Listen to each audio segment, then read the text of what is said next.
resgatar e depois colocar todo mundo dentro desse pote de ira novamente. E aí, uma questão linguística da forma da construção do texto. O irmão falou que entende que nós seremos livrados da ira, mas na ira, né? Enquanto a ira é manifestada... Tranquilo. Então, mas quando o texto aponta, e aqui gramaticalmente, ele não faz essa distinção... Vamos trabalhar isso aí. Da ira mesmo, vai livrar desse momento? Por favor, vamos lá. Fora essas suas colocações, também eu anotei algumas coisas que o pastor falou e eu gostaria de comentar aqui. Por favor, vamos lá. E, galera, com todo respeito, não quero ser afrontoso, é com todo respeito aqui, eu respeito a posição do pastor, mas vamos lá. Eu não consigo ver... Aqui no Vejam Só é sempre assim. Graças a Deus. Respeito, é tranquilo, mas... Não concordamos. Vai. Vamos lá.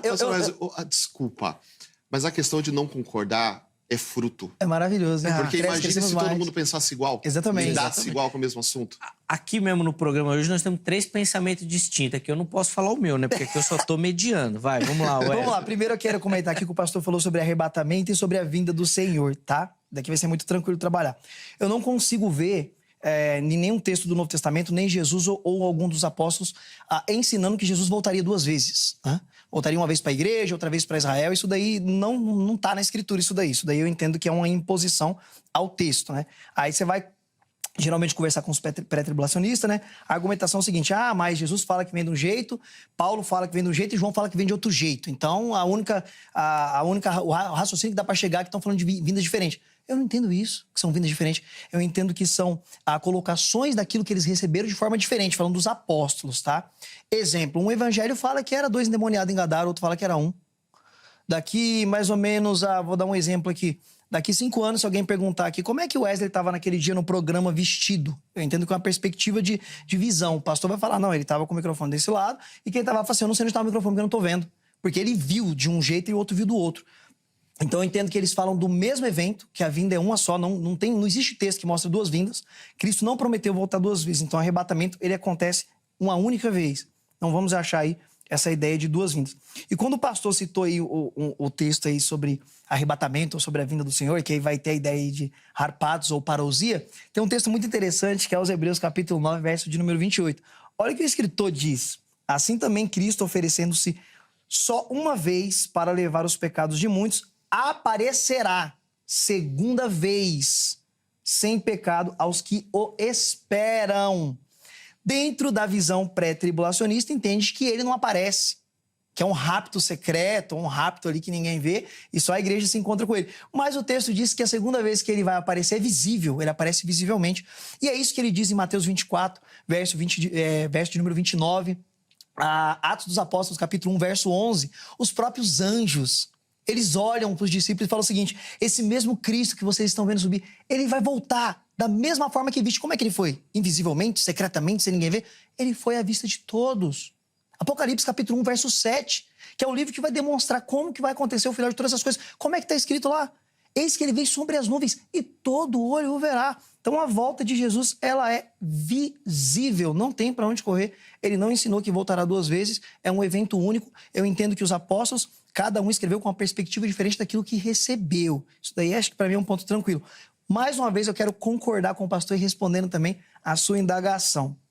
Como que a igreja estará aqui e não sofrerá a ira de Deus? Ora, os 144 mil selados é a igreja. Ali, além de dar para colocar a interpretação que o pastor coloca, 124 mil, 12 mil de cada tribo, eles representam a igreja porque o texto diz que eles seguem o Cordeiro. Quem segue o Cordeiro? Quem segue o Cordeiro são os cristãos. É a igreja que segue o Cordeiro. E para onde o Cordeiro for, a igreja irá. E também ainda pontuando dentro dessa resposta, Deus nos guardando no período da grande tribulação, da ira dele, mas não da perseguição do anticristo, porque Cristo nunca privou a igreja de perseguição. Veja bem, quando Deus mandou o dilúvio, ele precisou tirar Noé da terra para livrar ele do dilúvio? Ele poupou Noé e sua família no dilúvio, guardou ele no dilúvio.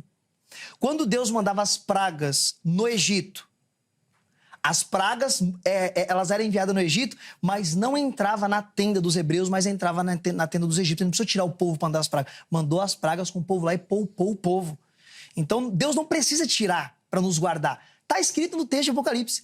não derrame nada sobre a terra ainda, antes que sejam selados os meus escolhidos. Então, os escolhidos é a igreja, que vai ser selada para não sofrer a ira do Cordeiro e a ira que vem do trono de Deus. Mas a perseguição, a igreja sofrerá. Até porque, Zeca, para mim, eu penso o seguinte, seria cuspir no sangue dos mártires. E aqui eu faço uma pergunta retórica para vocês pensarem. A igreja de hoje, ela é mais igreja, mais santa do que a igreja de Atos dos Apóstolos? Eu não me sinto mais cristão do que aquele povo. Hoje, e aqui é um trocadilho legal, se Deus pedir para algumas pessoas para usar uma roupa mais decente, já é muito. Naquele contexto, ele pedia a vida.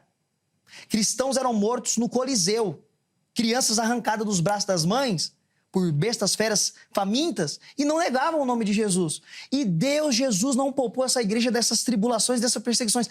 Vai poupar a igreja de hoje. Eu penso que é cuspir e pisar no sangue dos mártires se Deus poupasse a igreja atual da grande tribulação, no sentido da perseguição.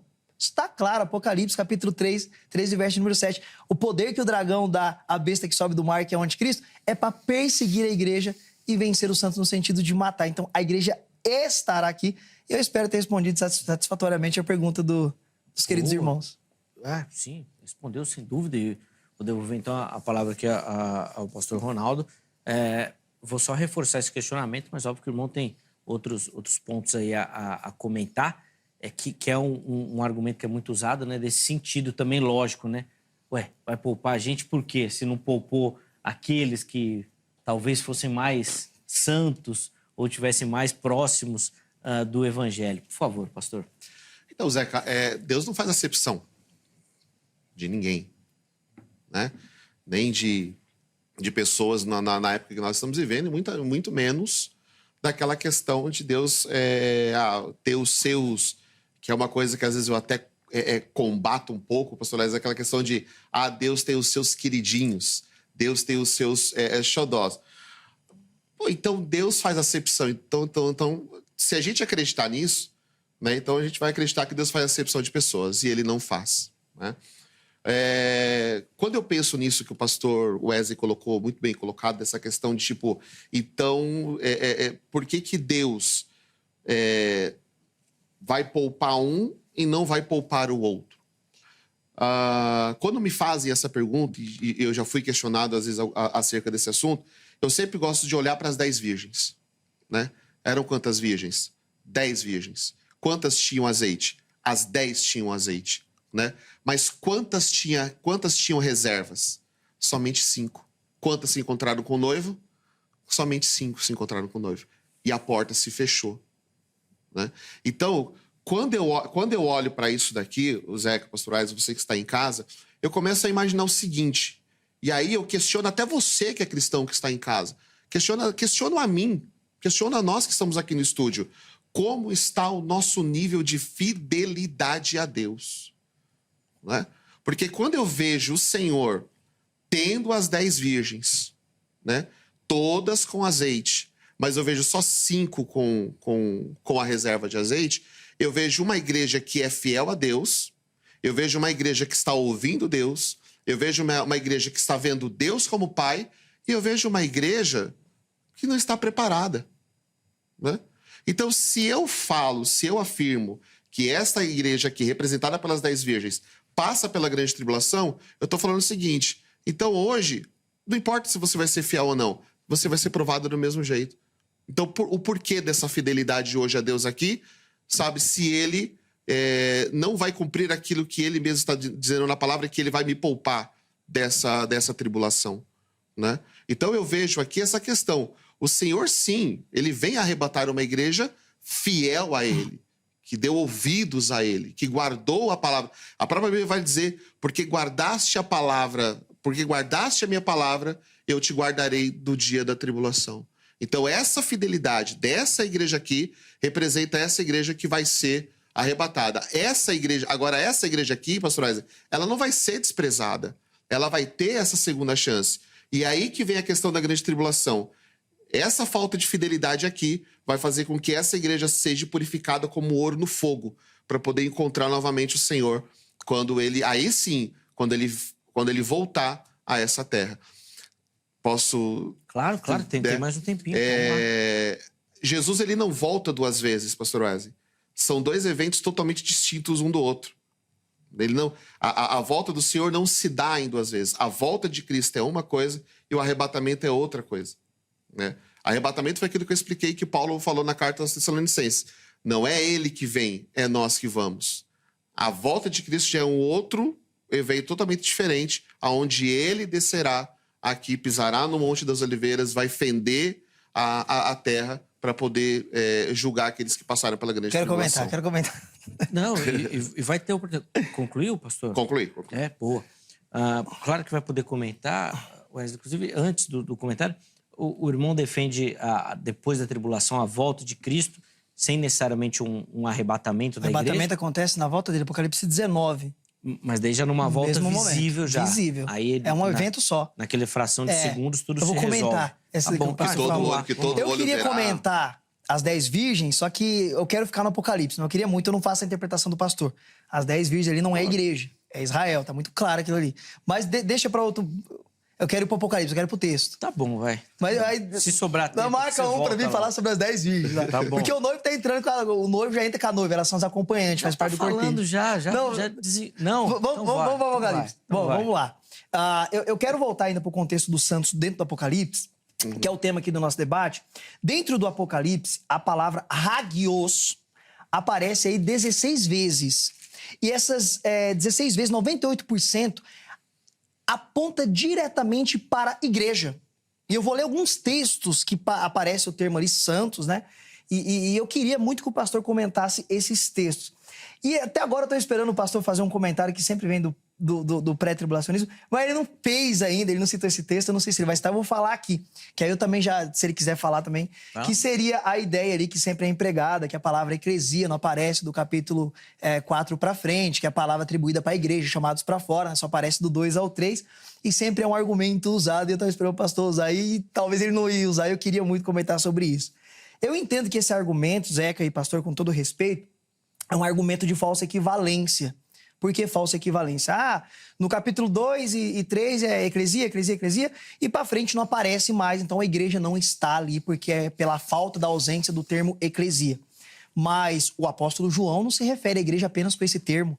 Além de ele usar 16 vezes para se referir à igreja santos, lá em Apocalipse 18, verso 4, ele chama povo meu, que está na Babilônia, também uma referência aos salvos, à igreja. E o mais curioso é que a falta da ausência da palavra eclesia não quer dizer que por não ter a palavra ali, a igreja não está ali. Vou te dar uma comparação aí de equivalência. No livro de Esther, não aparece a palavra Elohim, não aparece El, Elion, o Adonai, que são os termos que se referem a Deus. Mas quer dizer que por isso Deus não está lá? Deus não usou aquela santa mulher para salvar todo um povo? É claro que ele está ali, né? Porque o termo não está ali, que ele não está. No livro de Cantares também não aparece nenhum desses termos que é atribuído ao nosso Deus. E isso não mostra também que Deus não está presente dentro do casamento, que é a ideia do livro de Cantares. Então, por conta do termo, não faz sentido nenhum, porque João usa aqui o termo santo para se referir à igreja. Agora eu queria que o pastor comentasse um texto dentro do Apocalipse, que é um texto muito interessante. Eu queria ver o pastor comentar sobre 2 textos. É Apocalipse capítulo 5 e verso de número 8, que o nosso querido apóstolo João, ele vai falar o seguinte: quando tomou o livro, os 4 seres viventes e os 24 anciões prostraram-se diante do cordeiro, tendo cada um deles harpa nas mãos e as taças de ouro cheias do incenso, que são as orações dos santos. Vamos lá. Esses santos não pode ser outro senão a igreja. Quem é que ora? E qual a oração que chega ao trono? Qual a oração que é levada da igreja? Né? O pastor ele fez uma dicotomia até legal e isso foi bom para ele, que a maioria ainda dos pré-tribulacionistas tenta aplicar que aqui seria uma ênfase maior para os judeus, que a grande tribulação é só um tratamento para os judeus, quando que na verdade ela abrange o mundo inteiro. E foi até uma posição legal que o senhor tomou, porque seria mais difícil explicar isso ainda, porque como que judeus vai orar a Jesus Cristo e as orações serão levadas? Não faz sentido nenhum. Esse é um texto que eu queria que o senhor comentasse, porque aqui já está na grande tribulação e tem gente orando, né? O texto que o Zeca também citou aqui, introdutório, pessoas que estão sendo martirizadas e vindo de grande tribulação. Mas esse texto de Apocalipse 19, Zeca,